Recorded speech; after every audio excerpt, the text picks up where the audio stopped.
Hindi po. Yes, pabor po ako sa divorce. Pwede siyang gawin. Kasi po bilang Christian sa Bible po, ang pinagsama ng Lord sa hindi pwede paghiwalayin ng tao.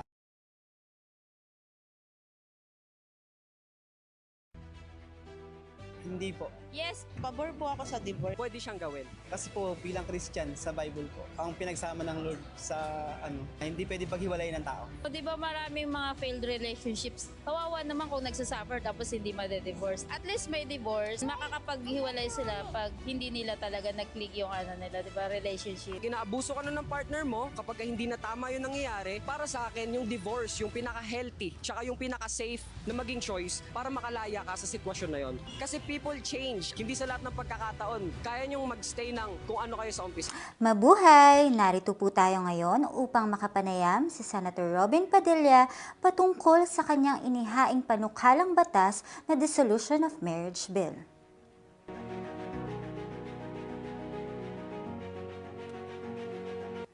Sen, para po sa unang katanungan, ano po ang ibig sabihin ng Dissolution of Marriage? Kapareho po ba ito ng divorce? Bakit po natin gusto ipasa ang bill na ito? Oo, masasagot ko yan ng oo. Ang magiging epekto ng dissolution of marriage sa aking panukala ay absolute divorce. Pareho lamang sila. Ito ang legal na paghihiwalay ng mag-asawa base sa mga particular na grounds tulad ng pagiging hiwalay na nila ng 5 taon, physical violence o irreconcilable differences at iba pa. Gusto nating ipasa ang bill na ito bilang pagkilala na may mga ibang pagsasama na hindi na talaga okay. Hindi na kayang ayusin pa. At mas makabubuti sa pamilya at sa dalawang individual na maghiwalay na lang. Hindi po ba sa ilalim ng 1987 Constitution bawal ang divorce? Paano po yun? Lilinawin natin ha. Ang nakalagay sa ating konstitusyon ay na kinikilala nito ang kasagraduhan ng buhay pamilya. At masikap nitong pinoprotektahan ang pamilya bilang pangunahing institusyong panlipunan. Kaya yun ang nagiging pananaw ng iba. Ibig sabihin nito ay bawal ang divorce. Pero, sagrado pa ba ang buhay pamilya kung lagi na kayong nagbabangayan? Ang mga magulang umaabot na sa puntong boxing na sila, nagkakasakitan na, pati ng damdamin. Ha? O kaya naman talagang pisikalan na talaga, talagang hindi lang boxing, baka kung ano-ano pa, o may saksakan, o ano, palagay ba talaga natin, malusog pa rin sa isip at katawan. At diwa ng mga batang lumalaki ang tinatawag nating toxic environment. Nabunsod ng matinding, hindi kayo nagkakasundo na ng mga magulang. Kailangan po natin bigyan ng oportunidad ang mga mag-asawa at mga anak na magkaroon ng mas maayos na estado ng pamumuhay. Kesa po yung ikulong natin sila sa isang pagsasama na wala na po talagang pagmamahal. Paano po yun pag napasa itong Dissolution of Marriage Bill? Hindi po ba baka dumami ang broken family? Batid ko na may mga ganyang opinion talaga. May mga nag-aalala tungkol dito. Pero hindi naman. Minamandato po ng ating panukala na maghiwalay ang mga mag-asawa kung hindi na binibigyan ng oportunidad ang pagsasama nila para maisalba pa. Kumbaga, traumatized na. Alam mo, pagka-traumatized na yung mga bata, malaking problema to. Ito yung magiging way out nila. Siyempre, ito yung option So kung magkakaroon man ng paghihiwalay, ito yung magiging bunga ng sarili nilang pagnanais. Kung ang iba mapalad, na nakahanap na sila ng perfect match, di masaya. Masaya tayong lahat. Praise God, di ba? Pero siyempre po, Kung yung iba naman ay talagang toxic na. Pag sinabi nating toxic na talaga, yung makita mo pa lang, nadidepress ka na o umiinit na yung ulo mo, ibang usapan na po yun. Kasi konting kibot, nagkakasakitan. Masakit na sa emosyon. Pisikalan. Hayaan na po natin. Bigyan na po natin sila ng pagkakataon na maghiwalay. Sir, kapag naghiwalay po ang mag-asawa, paano po masisiguro na protektado ang mga bata? Sa panukala natin, nakasaad na laging uunahin ng korte ang kapakanan ng bata. Kapag pinagdidesisyonan na ang kustodiya, tinitingnan ang best interest ng bata. Kasama na po siyempre ang rekomendasyon ng social worker. Hindi rin po natin papayagan ang abusadong magulang ang magkaroon ng kustodiya sa bata. May joint plan din para sa suporta at alaga ng bata habang dinidinig ang kaso. At bilang proteksyon sa reputasyon ng bata, idineklara rin na mananatiling legitimate ang mga anak kahit na maapruban ang divorce. Sa madaling salita, bibigyang halaga ng korte ang interes ng bata sa lahat ng hakbang. Paano naman po pinapangalagaan ng panukala ang respeto sa relihiyon at sa kabuuan ng pamilya?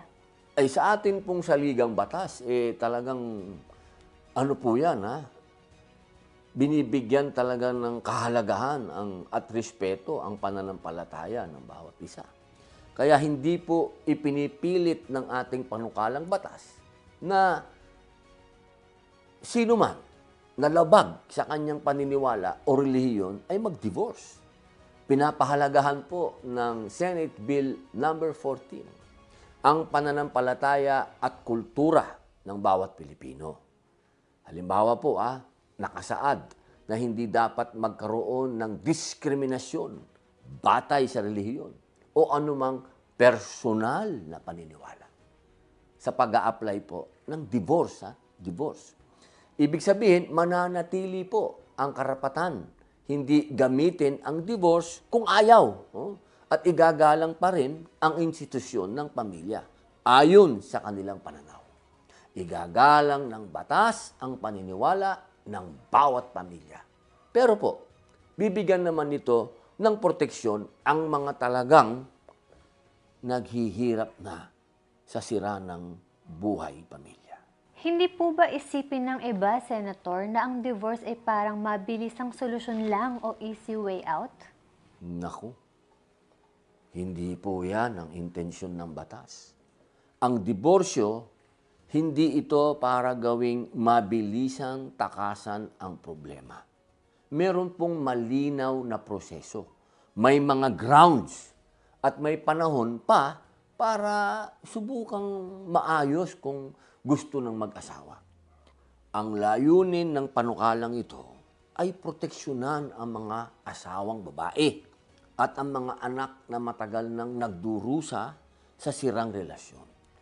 Kung may pag-asa pang magkabati, mas maganda po, mas gusto po natin yun.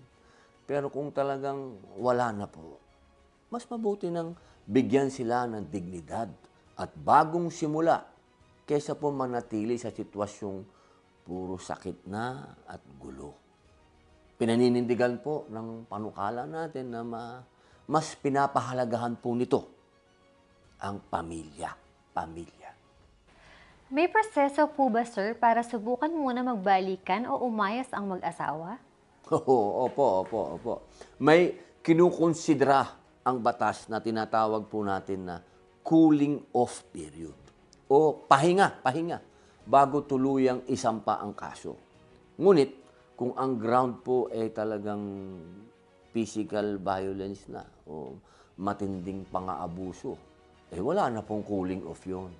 Dahil hindi na po pwedeng ipagsapalaran pa ang buhay ng magiging biktima. Kapag sakaling magpasiyang subukan pang magbalikan bago pa po ito tuluyang matapos ang kanilang kasal. Senator, ano-anong dahilan o grounds po ang pwedeng gawing batayan para sa diborsyo? Magandang tanong yan. Nakasaad po yan sa panukala natin ang iba't ibang sitwasyon kung saan pwedeng humingi ng divorce. Halimbawa po, kapag talagang hindi na natutupad ng asawa ang kanyang obligasyon sa pamilya, tulad po ng suporta o yung pakikipag-ugnayan, yung meron na silang irreconcilable differences na hindi na po talaga maayos. Kasama na rin po dyan yung naanal ng kasal sa ibang bansa o kung ang isang asawa ipinapalagay na po nating namatay na. Kung may kaso po na kinasuhan ang isa sa ilalim ng Anti-Violence Against Women Act, ang tinatawag po nating RA 9262, o may pagtatangka na sa buhay ng anak o doon po sa asawa, ito rin po ay matinding grounds po yan. Pwede din pong dahilan ang pagkakaroon ng anak sa labas na walang pahintulot ng asawa. Maliban na lang po ang kaso ng IVF o panggagahasa. At ang paulit-ulit po na pang-aabuso sa asawa o sa anak. Kabilang din po dito yung 2 taon na pong hindi ka sinisipot. O yun, o kayo po ang tawag yata yun, na ghosting ka yata ang tawag doon ganun O yung na magkahiwalay na kayo ng tahanan. Meron na kayong legal separation. Pinapakita po nito, kailangan maliwanag, na hindi lang dahilan ang inuukupa, kundi kinikilala rin po natin ang lahat, halos ng mabigat na dahilan sa family code. Pero Senator, hindi ba't meron na tayong annulment? Bakit kailangan pa ng divorce? Tama po kayo. Talagang meron na po talaga tayong annulment. Kaya lang ang problema, halos palaging ginagamit ang psychological incapacity bilang dahilan kahit hindi naman iyon ang totoong issue. Parang pinipilit po na maghanap ng sakit sa pag-iisip para lang mapawalang bisa yung kasal. Bukod pa ron, napakamahal po nito at napakatagal ng proseso ng annulment. Kaya po mahalaga yung divorce. Mas malinaw at mas matapat na paraan para wakasan po ang kasal na talagang wasak na. Lalo na po kung may, inuulit ko po, meron ng pang-aabuso o matagal ng hiwalay yung mag-asawa. Sa ganitong paraan, may pagkakataon silang makapagsimula uli ng may dignidad. Ika nga sa English, second chance. Sino po ang makikinabang sa panukalang batas na ito?